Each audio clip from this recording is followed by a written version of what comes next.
Last week, we talked about the Supreme Court overturning a crucial component of the Voting Rights Act, allowing states with a history of discrimination to make sweeping changes in their voting laws without advance federal approval. Within hours of that ruling, Texas, Mississippi, and Alabama all said they would begin enforcing strict new voter ID laws that have been held up by federal review.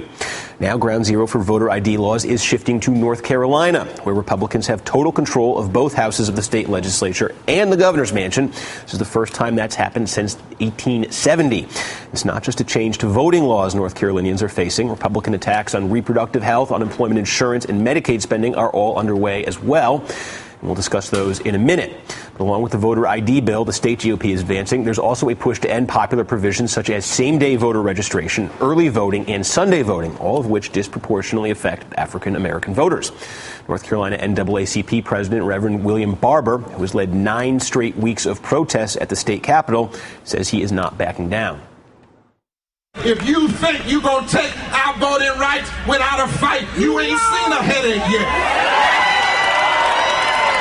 We don't fight you every step of the way. I'm joined now by Donita Judge, staff attorney at the Advancement Project, where she leads the organization's redistricting work. MSNBC contributor Dave Weigel is back at the table. And we're also joined by Jim Morrill, longtime political writer at the Charlotte Observer, who has been covering the state legislature in Raleigh, and former North Carolina Democratic Congressman Brad Miller, now a senior fellow at the Center for American Progress. And Jim, you're covering this, so I'll start with you. If you could just kind of update us on, as soon as the Supreme Court ruling came down, we started getting word out of North Carolina that the voter ID bill had sort of been stalled, had sort of been in a holding pattern waiting for this ruling, that the Republican legislature was ready to move on this, and then possibly, as we said, other restrictions as well. And I guess that the Republicans in the state Senate are saying that next week they're going to unveil a comprehensive sort of voting package. Can you tell us what's expected to be in that and what's expected to happen with it? Well, we think it'll be next week. They've had a lot of things on their plate, including last week sort of an unexpected abortion bill that came up. But yeah, they're expected to do a voter ID bill, which we're not really sure how comprehensive it'll be, but it's going to be part of an omnibus elections bill with some of these other things that you're talking about, too, about early voting, probably. And so the Senate's going to come out with that, and then it would go to the House. So it could be, their hands are free now. They don't have to get it approved by the Justice Department, like you said. And every expectation is Republican Governor Pat McCrory, anything that comes through, he'll sign. And so we're talking about something that's going to be enacted. Right. Donita, I imagine you guys are watching this, very closely. What do you make of what's happening in North Carolina? And are you thinking in terms already right now of challenging anything legally? Well, certainly we're watching what's happening in North Carolina, and we're watching it very closely. We had expected that the voter ID bill would drop last week, and it didn't. And we think that it's possible that the reason for that is that now they have an opportunity to go back to the drawing board and even make something that's even more restricted, because now it doesn't have to be cleared through under Section 5. We do have a litigation team. We are starting to think about a litigation strategy.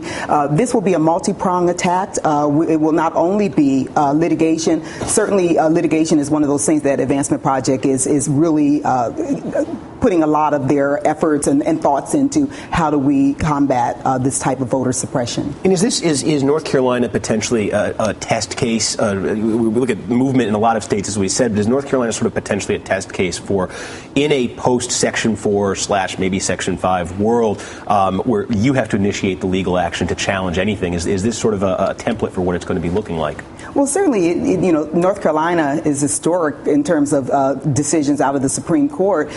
It could be a test case, but of course, we already know that there was another case filed in Texas with regards to redistricting, and certainly they're asking for bail-in under Section 3. So it could be a test case, but certainly there is enough there for us to really grind our heels and really get moving in terms of really pushing back on some of these things. And there's another component, and Brad, I want to ask you about this because you were basically a victim of this. There were the redistricting in the Republican legislature. Now, there was a Democratic governor at the time, but she had no sway in this. So there was a Republican legislature radically redrew the maps in North Carolina in advance of the 2012 elections. They basically obliterated your district, and you did not run last year. That's why you're now former congressman. You're here.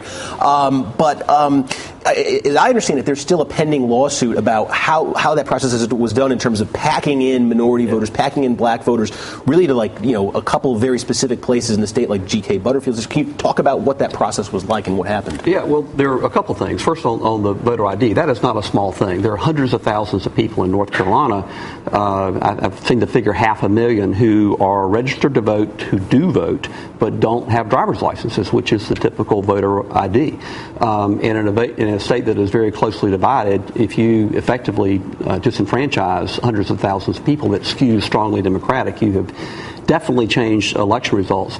With respect to the redistricting, the decision by the Supreme Court that effectively eliminates Section 5 is all bad, except that in places like North Carolina, other southern states, the pending lawsuit is over racial gerrymandering, using the Voting Rights Act as a pretext to create Jim Crow districts. What the Republican legislature did with the congressional map, which was, I think, 7-6 Democratic, which before that, which was a fairly accurate representation of the state's politics, created 3 districts in which President Obama got more than 70%. So the other 10 are pretty Republican. They did that by saying that the Voting Rights Act required that they put black folks and create opportunities where black candidates could win. Exactly, right. and I think not only the Democrats, but I think the African American community recognizes the real effect of that is actually to diminish the political influence of the African American community pretty substantially. But don't forget, the Obama Justice Department did pre-clear those districts. Right, yes, that had to go. The districts had to go through. And actually, I think we can put the comparison just on the screen to give you an idea what we're talking about here. This is what the North Carolina congressional map looked like. Red districts, blue districts in 2010, in 2012. The balance of a lot has been made of the statistic. I think if you took the aggregate congressional vote in North Carolina in 2012, Democrats carried was like 51% of it. They got a slight majority. It's 9-4 Republicans. So that's the effect of packing in so many districts. Dave, when I think of North Carolina, what strikes me is we've talked about this in the show before.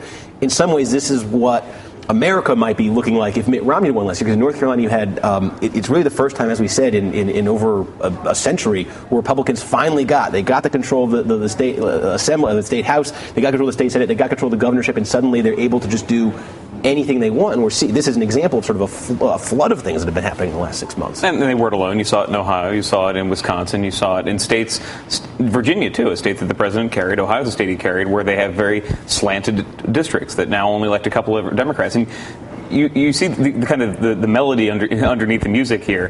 When they are trying to map the best possible situation for Republicans, they say, how can we minimize people who are not white conservative or even white moderates? How can we get as many districts that are about 80 to 90% white? And the party is not about to change that. This does affect their entire agenda in North Carolina. I think in the country at large, if you poll on the Voting Rights Act decision the Supreme Court made, it's incredibly unpopular. People, as they understand the Voting Rights Act, are against what the court did. They're against in North Carolina, as I understand, what the legislature's doing.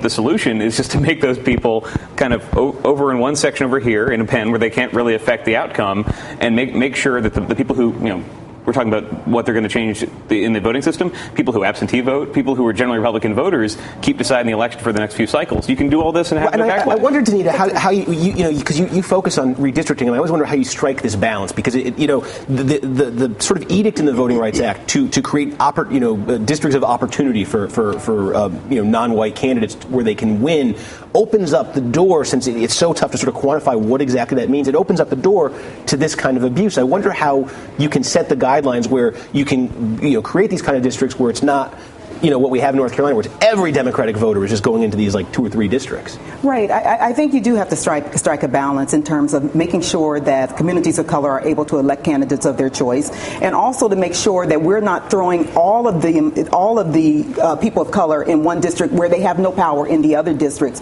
But also, I just really, in terms of what's really happening in North Carolina, in terms of this omnibus bill that's being passed, to us, North Carolina was a model child. And when we worked in Ohio and we worked in other states, we would look at North Carolina and say, you know, these are some great things happening there. They had same-day registration, early voting. What we're seeing now is that, you know, Sunday voting, which has always been a tool that has been used by African-American churches, souls to the polls, to come to vote, is being taken away. We're also seeing the early voting dates reduced. And, you know, and probably one of the most, probably the worst bills is the felony disenfranchisement bill, where people who have served their time under and had a felony conviction are now required to wait 5 years to determine whether or not they can get their right to vote back. It has to be a unanimous decision from the boards of elections. And then you have to have two people to state that these people are moral character.